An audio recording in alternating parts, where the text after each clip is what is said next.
Ndabaramukije cane bene data abakunzi ba kino kiganiro igitondo gishasha, amahoro y'Imana niyo ndabipfurije kugubwa neza no kuranirwa mu vyanyu no mu banyu aho muherereye. Mutaramenya na jewe Janvier Imana irambona nkuko mubibona kandi nkuko mumaze kubimenyera kumbure muri kino kiganiro igitondo gishasha. Nkaba mfise amajambo nagomba ko dusangira na mwebwe rero abonekana mu butumwa bwiza bwa Yesu Kristo uko bwanditswe na Matayo mu gice ca gatanu dusoma ku murongo wa 13 wonyene niwo tugomba gusangira muri kino kiganiro. Ayo majambo nayo avuga ngo abakristo nibo munyu w'isi n'umuco wayo. Umurongo wa 13 uvuga ngo muri umunyu w'isi, ariko umunyu iyo ushize uburyohe uba ukiryoshwa n'iki? Ntaco uba ukimaze atari ugutabwa hanze ugakandagirwa n'abantu. Imana yacu nidutabare. Bene data abakunzi ba kino kiganiro igitondo gishasha na n'amajambo ngomba ko dusangira ndayagutekerera naje nongera ndayitekerera twumve ico Imana iganiriza imitima yacu biciye muri ano majambo. Aha ni Yesu Kristo kandi hari mu ntango y'igikorwa ciwe ngaha mw'isi, aho yari karavuga ibijanye no kuba umunyu w'isi, kubonekana cyangwa se kugaragara ku bakristo, kubamukurikira, kubemeye kuba abigishwa biwe. Munyemerere mvuge gutyo, ni muri za nyigisho bavuga ngo ni inyigisho zo ku musozi, kubera yuko aya majambo ngo yabonye ishengero ryinshi rimukikije ngo aca aduga umusozi ngo yicara kuri uwo musozi, hanyuma ngo atangura kubigisha. Niko mu ntango z'igice ca gatanu muri buno butumwa bwiza bwa Yesu Kristo uko bwanditswe na Matayo. Usomye muri kino gice ca gatanu rero umurongo wa mbere utubona ayo majambo, hanyuma ngo arabigisha. Amajambo yigishije aho hantu ni amajambo menshi kandi mazima agize novuga ngo vyangombwa umukristo akwiye kugira mu rugendo rwo kuja mw'ijuru. Ayo majambo nayo n'amajambo abonekana mu gice ca gatanu cose co muri Matayo, mu gice ca gatandatu hamwe n'igice c'indwi. None rero aha dusomye amajambo atari menshi, nibaza ko mbere yoroshe kugira ngo gufata ku mutwe umuntu adashobora kwibagira kumbure vyoroshe, kuko n'amajambo avuze ngo muri umunyu w'isi, ariko umunyu iyo ushize uburyohe uba ukiryoshwa n'iki? Ntaco uba ukimaze atari ugutabwa hanze ugakandagirwa n'abantu. Imana yacu nidutabare. Bene data abakunzi ba kino kiganiro igitondo gishasha, mwebwe mugikurikiranya aya majambo mbega agomba kuvuga iki? Yesu Kristo ngaha ibintu yavuze birafise impamvu. Kiriya gihe buriya ngo muri iriya myaka umunyu wakoreshwa ico gihe wari ufise akamaro, wari ufise ibikorwa bidasanzwe umaze cyangwa se ukora abantu bawifashisha mbere no mu bihe vya kera, gushika igihe kumbura amafirigo yabonekeye. Igihe cose abantu babaye ata amafirigo bararonka, barakoresha umunyu, ngo umunyu bakawuvanga n'inyama canke novuga ngo imboga, urabona amafi, inyama, ibintu nyene nk'ivyo, kugira ngo bikunde inyama, imboga ntizibore. Si inyama gusa, ibintu by'ibifungurwa bikunda kubura n'ingoga, burya ngo bashizemwo umunyu bakabivanga n'umunyu, muri ico gihe ngo vyaca bikunda yuko ivyo bintu bitononeka, bidapfa n'ingoga. Ni ukuvuga niba nk'ubugaranti y'inyama zitabitswe mu munyu, zitavanzwe n'umunyu mu kuzibika, nimba zononekara ku minsi 3 nk'akarorero, canke dufate indwi imwe, ni ukuvuga yuko zishizwemwo umunyu, zikabikanwa umunyu, zaca zishobora kuramba zikarenza ya minsi zahora zimara. Ni akamaro k'umunyu, kandi nizera ko na mwebwe muriko murakurikirana kino kiganiro, kiretse nk'abantu umunyu bawugurije kwa muganga, umunyu nta n'umwe atawurya. Umunyu mbere bawutaze ngo ni umuryoshandya, uryosha ibifungurwa, uryosha indya.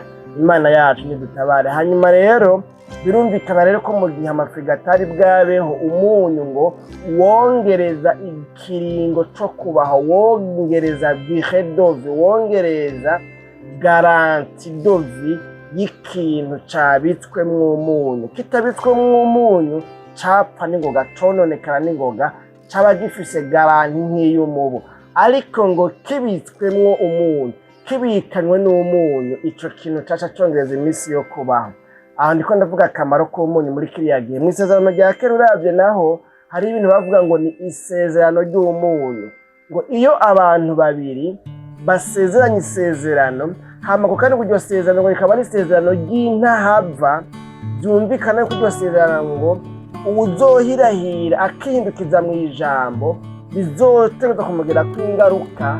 Isezerano bafashe au sérieux, isezerano bahaye agaciro, bahaye uburemere, isezerano bavuga bati iri sezerano kirazira, ni isezerano rikomeye cyane ridahinduka. Ni ukuvuga iryo sezerano bagita ngo ni isezerano ry'umunyu. Isezerano ry'umunyu rero ryari iryo sezerano ry'intahava. Mbere ukurikiranye Bibiliya mu isezerano rya kera usanga Imana ivuga yuko ngo isezerano yagiraniye n'abantu bayo ari isezerano ry'umunyu, ari isezerano riri très important kandi ari isezerano ridahinduka, ata muntu ashobora kurihindura. Imana yacu ni dutabare bene data bakunzi ba kino kiganiro igitondo gishasha. Simpava mvuga birebire cyane rwose kuba no majambo. Ikindi kintu naco nasomye nsanga ngo ibimazi Abisirayeli bashikanira Imana vy'amafu, ivyoswa, ibiki, ibimazi bashikanira Imana, ngo Abisirayeli abaherezi, ni kuvuga abaherezi bari baje gutanga ibimazi, ngo barabishiramwo umunyu. Mbere ku bw'iyo mpamvu ngo mu rusengero canke se aho basengera hama umuherezi aje gutanga ibimazi, hama hariho umunyu ku rusengero ujejwe kuvangwa n'ibimazi. Hanyuma iyo bashikaniye ibimazi Imana ngo bagashiramwo umunyu. Bashizemwo umunyu rero ngo vyasigura ngo Mana, niho baba bavuze ngo Mana, ibi bimazi vyacu tugushikaniye, ibi bimazi tubishizemwo umunyu. Kubishiramwo umunyu ce n'est pas au hasard, ariko birafise insiguro idasanzwe, birafise ico bisigura imbere yawe. Ibi bimazi dushizemwo umunyu, tugomba yuko uyu munyu uba ikimenyetso kizotuma ibimazi vyacu bidahera, bitava mu nyonga zawe. Dushaka yuko ibimazi tugushikaniye bizokwamaho imbere zawe, bimere nka monima, bimere nk'icibutso c'intahava, kizokwama imbere zawe, kituvuganira, kituburanira. Imana yacu nidutabare, utwibukirako ibi bimazi dushizemwo umunyu ntitugomba ko bizobora. Dushizemwo umunyu kubera ko ibitarimwo umunyu birabora, ariko ibirimwo umunyu bimara igihe kirekire, biraramba. Imana yacu nihimbazwe. Murumva rero ku munyu aha ntiwavuzwe ku vy'ubusabusa, ntibyapfuye gukora kuko nyene urumva ko umunyu wari ufise amateka adasanzwe. Imana yacu nidutabare bene data bakunzi ba kino kiganiro igitondo gishasha. Imbere yuko mpava nsozera burya rero nagomba kuvuga ngo iri jambo rivuga naryo ngo iyo umunyu ushize uburyohe nta kindi kiba gisigaye atari uko bawukandagira, bawusohora ngo bakawuta hanze. Ni ukuvuga bawusohora bakawukura mu rusengero, bakawukura naho bano mu nzu kuko bajyako, bagaca bawusesa hanze ngo bakawukandagira. Burya rero ico gihe mu ngoro y'Imana ngo wa munyu iyo bishitse ukononekara, kubera ko umunyu wa kiriya gihe ntiwari ukoze mu buhinga bugezweho nk'ubw'umunyu bw'ubu. Iyo bishitse ngo hagakorokeramo nk'ima ry'amazi ukavigwa, canke ngo izuba rikawakira cane, izuba riwakiye cane, canke amazi akawukorokeramwo, uwo munyu ngo waca wononekara. Kandi kubera ko utari ukozwe mu buhinga bwa none nk'ubwo tubona muri kino gihe, waca wononekara. No kuvuga byaba biheze ngo uburyohe bwawe ntibwasubira kugaruka, kuvuga waca wononekara, ntaco waba ukimaze. Imana nidutabare. Kandi ikindi naco, nk'abaherezi ntibari gufata umunyu wononekaye ngo bawuvange n'ibimazi, kandi wumva wamaze kononekara, ibimazi bishikanirwa Imana. Ico gihe rero burya ngo abaherezi ico baca bakora n'ikihe, ngo baca bafata wa munyu bakawusohora, ngo uri kurasohoka rero mu ngoro y'Imana i Yerusalemu, bavuga ngo hariho ukuntu aho hanze hashobora kunyerera. Urabona nk'iyo hari ahantu bavuga ngo ku musozi, navuga ngo umuntu amanuka gutayi, urabona ko haba hari ama-esikariye, ibintu nyene nk'ibyo. Rero ngo hari ukuntu hashobora kuba honyerera, ni nko mu gihe c'imvura kumbure, ibintu nyene nk'ibyo. Bico baca bakora rero uwo munyu wari umugenzo w'uko uwo munyu wose wataye uburyohe, wononekaye, wabaye expire, baca bawusohora ngo bakawusanzaza hanze imbere y'umuryango w'urusengero. Abantu ngo bariko barava mu rusengero rero, ico umunyu ngo watakaje uburyohe wabusigaje gusa ushobora kumarira abantu, nta kindi kiretse yuko ngo abantu bariko barava mu rusengero basohotse ngo bakawukandagira, byatuma batanyerera, wagabanya ubunyerere gusa, nayo nta kindi kintu wabusigaye bufasha abantu kiretse guhonyangwa. naho urumva ibintu bihonyangwa nyene ni ibintu nta gaciro biba bifise.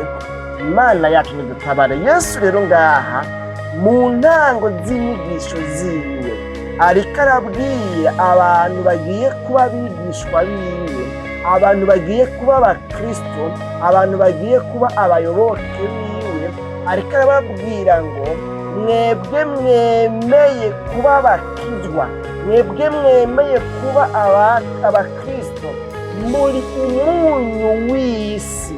Iyi si ntiryoshe, iyi si irarura, iyi si irabishe, iyi si nta bugingo burimwo.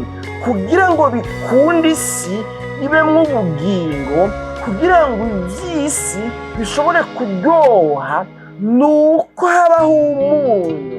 Kandi umunyu woryosha isi nawo si uyu munyu musanzwe mukoresha mu mfungurwa, ariko umunyu wotuma isi iryoha. Imana irazi mu isi ikanezerwa, kuko ubundi bw'Imana irazi mu isi ikabona ibyaha bikorerwa mu isi, yicuza icyatumye irema abantu, birayibabaza. Imana yacu nidutabare. Ariko mugabo, kugira ngo haboneke n'agahenge, kugira ngo bikunde Imana uburake bwayo ntibusuke ku isi, kugira ngo bikunde Imana ntirandure isi, bisaba ko habaho umunyu wo gutuma isi iryoha. Uyu munyu nawo ni abakristo, ni abakizwa bari mu rugendo ruja mw'ijuru. Bene data bakunzi ba kino kiganiro igitondo gishasha cacu c'uno munsi, numbereye kuvuga ngo ibyago biri mw'isi, ibyaha biri mw'isi, amayobera ari mw'isi, ubuhemu buri mw'isi, wokurikirana neza, igituma byiyongera kurusha, wosanga ari kubera yuko umunyu wari gutuma isi ibamwo ubugingo, umunyu ari wo bakristo, wari gutuma isi iryoha, wari gutuma ubuzima buryoha, wari gutuma abantu bashishikara kuba beza, bashishikara kuba bazima, abantu bashishikara gukora ibyiza bagahinduka bakaba beza. Icyari gutuma bigenda gutyo usanga ari umunyu. Cyatumye rero ibintu bivuga ngo biyangara, nuko twebwe abitirirwa izina rya Yesu usanga ari ku izina gusa, ariko twaratakaje uburyohe. Urabe neza wa mukizwa we, urabe neza wa mukristo we, yuko uri umunyu kirimwo ubugingo, yuko uri umunyu utera ubugingo, yuko uri umunyu ushobora guhindura amateka y'aho uherereye. Urabe neza yuko mu muryango, mu babanyi, ku kazi abo mukorana, ku ishuri abo mwigana, muri kohara abo muririmbana, urabe wowe ko utari igitsitaza, urabe ko utari kigwisha, urabe yuko ukirimo ubugingo, kuko niba urimo ubugingo aho uherereye ibintu bizogenda neza, uzobandukiza ubugingo, abantu bazokizwa ku bwawe, bakizwe ku bw'ingeso nziza zawe, bakizwe kubera yuko wewe uri umunyu utuma ubuzima buryoha. Mu yandi majambo bivuga ngo yaba abantu abakristo bari bakiri umunyu by'ukuri, umunyu uryosha ibyari bibishe bikaryoha, umunyu utuma ahantu hatari ubuzima haba ubuzima, kuko kuko murumva yuko umunyu bawushize mu mazi, bawushize mu nyama cyangwa se mu mboga zononekara, zitaba zicononekara, zaca ziramba cyane. Yaba rero umunyu ari bo ba Kristo ngaha mu isi, bakirimwo ubugingo nk'uko byari bikwiye, ahantu hose hari umukizwa, ahantu hose hari umukristo, haba hari ubugingo, ibintu biba bigenda neza, nta kajagari, nta manyanga, nta mafuti no gufutana biba bihari, haba hari amahoro. kubera iki? Aho hantu haba hari ubugingo. Umukizwa ashitse mu muryango ibintu bitameze neza, biba byategerezwa guca bimera neza. Nari kuvuga byinshi, nkavuga Yosefu ageze kwa Potifari, ingene Potifari ngo yagize umugisha, ni ukuvuga ibintu byiwe bigatera byunguka, ibintu bikagenda neza, na Potifari akabona ko amabizinesi yiwe yateye imbere kubera hari umuntu mushasha. Uyo muntu mushasha nawe yari Yosefu, kandi Yosefu nawe yari umunyu. Imana yacu nihimbaza. Urakwiye kuba umunyu aho uherereye, n'ubu umuntu wo konona imitima y'abantu, n'ubu umuntu wo kwica ubuzima, ariko uba umuntu wo gutanga ubugingo, uba umuntu atuma ubugingo bubaho ahantu ata bugingo bwari buhari, ahantu ibintu byari biyangaye, ahantu ibintu byari ko birononekara, ahantu abantu bahora bamba mu njyane. Uhageze hakwiye guca haba amahoro, kuko haronse umunyu utera ubugingo, kuko habonetse umunyu utuma ibyari bibishe bica biryoha. Imana yacu nihimbazwe. Nta n'amajambo rero gomba kingarukiza ngako murazi kino kiganiro n'igitumbereye guteba habanambana gatoya. Yesu yavuze ngo muri umunyu w'isi, ariko umunyu iyo ushize uburyohe uba ukiryoshwa n'indi, ntaco uba ukimaze atari ugutabwa hanze ugakandagirwa n'abantu. Imana yacu nidutabare. Bene data bakunzi ba kino kiganiro igitondo gishasha, mbega uracari umunyu canke waramaze kononekara? Uracari umunyu urimwo ubugingo, umunyu muzima, umunyu uryosha ibintu byari bibishe, umunyu wongereza igihe cyo kubaho. Muri make umuntu akiri umunyu muzima, ageze ahantu ibintu byari ko birapfa bica biba bizima. None woba ukiri umunyu, ugukizwa kwawe kurimwo umunyu. Imana yacu nidutabare. Twigeze gusengana n'abantu bamwe mu masengesho, yalala imwanya iriko iragenda, ariko reka ndagasozererako. Hanyuma rero umuntu umwe aragasigura ko kano kajambo, ano majambo, ino verse arasigura rwose, arasigura, ariko dukurikiranye abo twari kumwe, dutoge twari tubahuriye turi imigwi ivuye ahantu hatandukanye. Hanyuma rero nca dusanga wa muntu burya ibyo ariko arasigura si ibi ndiko ndabasigurira, oya yariko yerekana ko muri twebwe hariho abasenzi ngo bagereranywa n'umunyu bashizemwo uburyohe. Hanyuma rero ndibuka tubikomanta ko n'abandi bene data twari kumwe. Ni kubera iki? Ni kubera muri iyo migwi y'abasenzi yari ihuriye ngaho, hariho bamwe bakijijwe kandi vraiment ibintu bimeze neza, ingeso zimeze neza, mugabo rero batarurumba, batavugishirizwa ku mababi, badapababiza, batavuga mu ndimi. Kandi muri abo bantu n'uwararongoye ayo masengesho yose y'iyo migwi yose yarihuriye aho hantu, ntirirwa ndavuga, wanashaka nawe nyine ntiyapababiza, ariko yari umuntu ari mw'Imana. Ndamwemera n'ubu ndamushingira intahe mu bantu twakoranye ibikorwa by'Imana, kandi ntiyapababiza, ntiyavuga za Rita mwene tu za Ndeyande, mugabo wandi batabaza kwerekana yuko udaturagara mengo ubu uri umunyu utagize utarimwo uburyohe. Imana yacu nidutabare. Ariko ndibuka muri abo nyine bapababiza, baturagara, bavuga za topasike mene tu n'ibindi, niba ko ari umwe muri bo yankoreye ibintu n'umupagana atonkorera mu minsi twabaye, kandi wumva avuga mu ndimi zitamenyekana, arankorera ikintu n'umupagani atogirane atonkorera.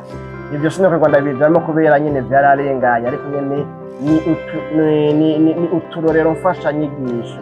Imana yacu nidutabare. Umunyu rero urabe yuko wewe ukiri umunyu urimo ubugingo. Dusenga Imana n'ano majambo narinse mu mutima nagomba ko tuganira ku Mwami Yesu. Tugushimiye cyane ku bw'ano majambo twumvise atubwiye ibyo kuba umunyu w'isi. Umuntu yumvise ano majambo mugabo asanze ingeso ziwe, inyifato ziwe, indabo ziwe, ibikorwa akora, uko abayeho, ubukizwa bwiwe, ubukristu bwiwe, akaba asanze by'ukuri atari umunyu ukirimo ubugingo, akaba asanze ahubwo yarapaganye, hanyuma akaba avuze ngo Mana mbabarira, imbabazi zawe zimoneke ko ngize umutwaro wo gusubira ku bumunyu.